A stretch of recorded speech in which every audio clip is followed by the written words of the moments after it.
शेतकऱ्यांच्या हक्कासाठी सुधीर मुनगंटीवार यांनी पोलिसात तक्रार केली आहे। कोरोमंडल इंटरनॅशनल लिमिटेड विरोधात बल्लारपूर पोलीस ठाण्यामध्ये लेखी तक्रार त्यांच्याकडून दाखल करण्यात आली आहे। शेतकऱ्यांवर होणाऱ्या आर्थिक अन्यायाविरोधात कायदेशीर लढाईची ठाम भूमिका ही मुनगंटीवार यांनी घेतलेली आहे। खत देताना जबरदस्तीने इतर उत्पादनं खरेदी करण्यास भाग पाडणाऱ्या कंपनीविरोधात आता आक्रमक भूमिका मुनगंटीवार यांनी घेतली आहे। त्यांनी थेट पोलीस ठाण्यात जाऊन त्याची तक्रार केली आहे। आणखी तपशील घेऊयात, प्रतिनिधी राहुल असुटकर आपल्याशी जोडले गेलेत त्यांच्याकडून। राहुल, मुनगंटीवार यांनी जे लेखी तक्रार करणारं निवेदन दिलेलं आहे पोलिसांना, त्यात नेमकं त्यांनी काय म्हटलंय? रिद्धी, शेतकरी आपल्या कामामध्ये सध्या आता हंगामाची सुरुवात झालेली आहे आणि त्यात शेतकऱ्यांना खताची आवश्यकता आहे।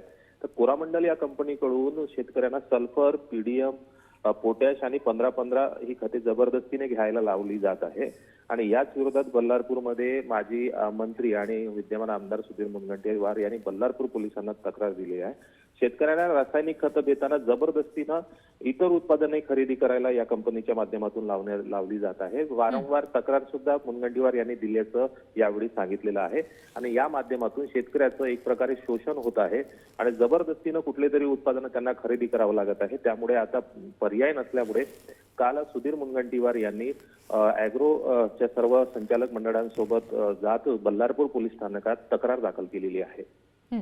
जी, धन्यवाद सगळ्या तपशिलांसाठी।